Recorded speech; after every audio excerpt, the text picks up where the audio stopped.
Bonjour, dans cette vidéo je te corrige l'exercice sur Titeuf et les BD.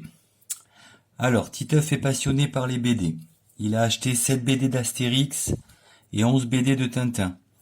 Une BD d'Astérix coûte 1,50 € de plus qu'une BD de Tintin. Il a payé en tout 127,50 €, soit X le prix d'une BD de Tintin. Donc là c'est l'énoncé lui-même qui te donne le choix de l'inconnu. Donc X, c'est le prix d'une BD de Tintin. Donc on te propose un petit tableau pour t'aider à faire la mise en équation. Nous allons le compléter. Prix d'une BD de Tintin, donc X euros.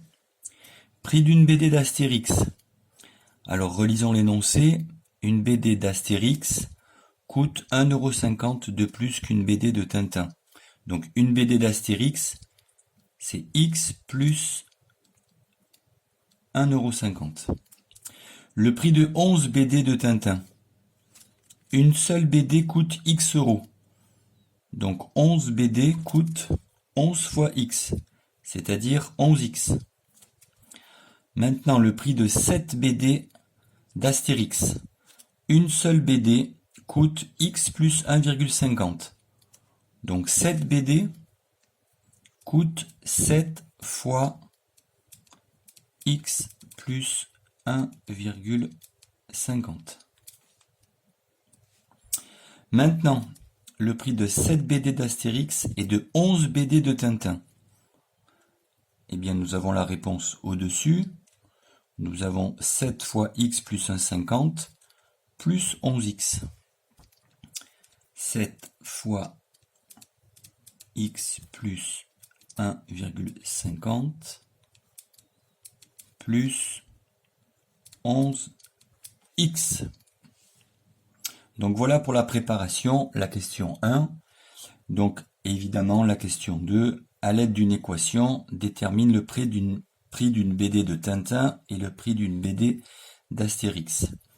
Alors en 1, si tu suis les différentes étapes de la mise en équation, c'est le choix de l'inconnu. Donc 1, c'est ce qui a marqué là.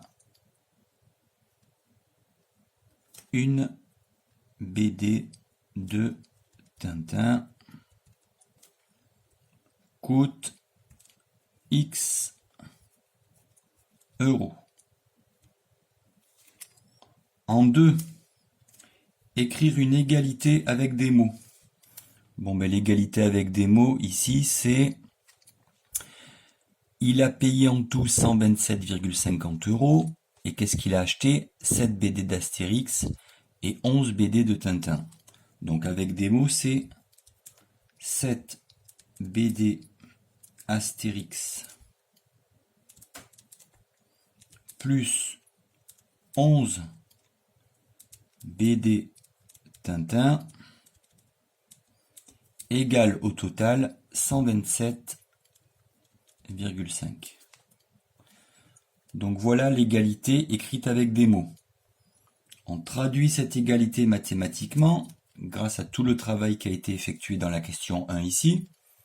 Donc 7 BD d'Astérix, 7 fois X plus 1,5 plus 11 BD de Tintin, 11X, égale 127,5.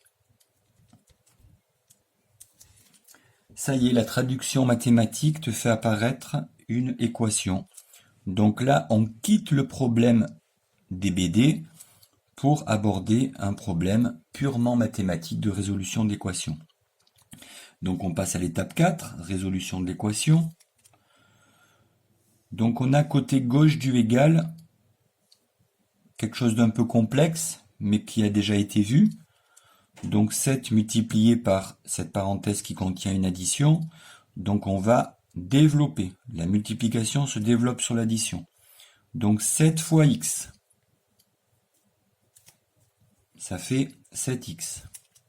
7 fois plus 1,5. Donc tu le fais de tête ou tu prends ta machine à calculer. Ça fait 10,5.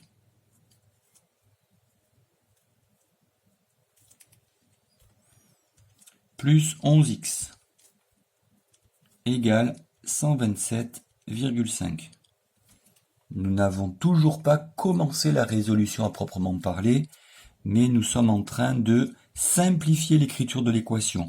On peut encore un petit peu la simplifier. Regarde côté gauche ici. Nous avons un paquet de x, un nombre, un autre paquet de x. Ce ne sont que des additions, donc que faire? Nous allons additionner les x entre eux. Donc ce 7x avec ce 11x, ça fait 18x. Le plus 10,5, il est tout seul. Pour l'instant, il reste tout seul. Et côté droite du égal, le 127,5. Abordons à présent la méthode de résolution qui consiste à dire qu'à gauche du égal, nous avons la maison des x, à droite du égal, nous avons la maison des nombres. Qui n'est pas à sa place pour l'instant, qui n'est pas dans la bonne maison. Donc côté gauche, nous avons ce paquet de x, lui il est dans sa maison, à gauche. Nous avons ce nombre, il n'est pas dans sa maison, donc il faut qu'on s'en débarrasse. Pour s'en débarrasser, rien de plus simple. Je mets un peu de couleur. Si tu ne te rappelles pas de la méthode, je veux me débarrasser du 10,5. Je soustrais 10,5. Et pour équilibrer, si je soustrais 10,5 côté gauche du égal, je dois soustraire côté droit du égal la même chose, afin de conserver une égalité. Écrivons ce que ça donne côté gauche. Côté gauche, je me retrouve avec 18x. Côté droite, je me retrouve avec 127,5 moins 10,5. Je peux effectuer la soustraction. Ça me fait 117.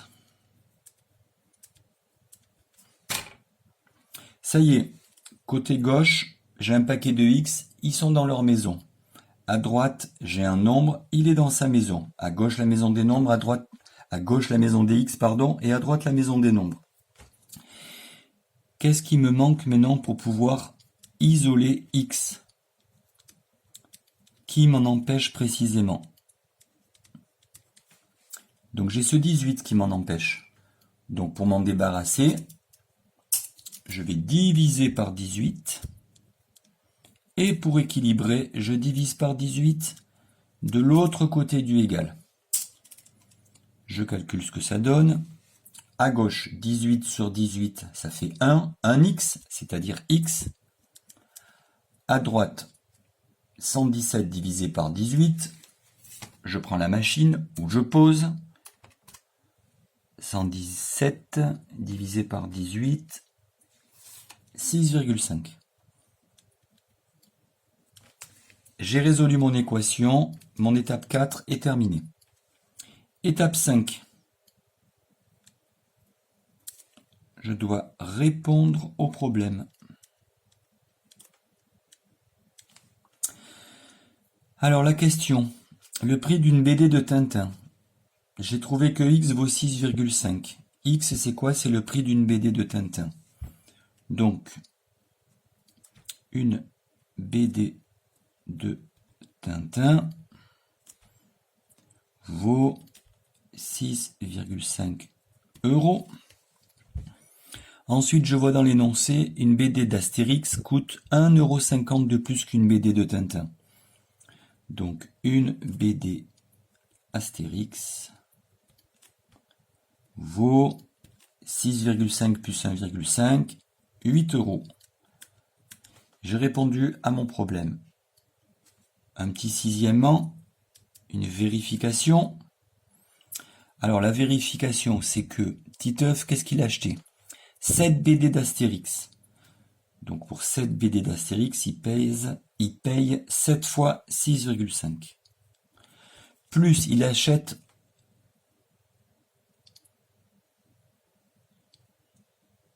fois 8, pardon.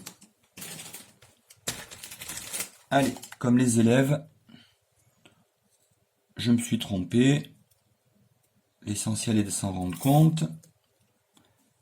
Un petit peu de blanco. Donc 7 BD d'Astérix, 7 fois 8. 11 BD de Tintin,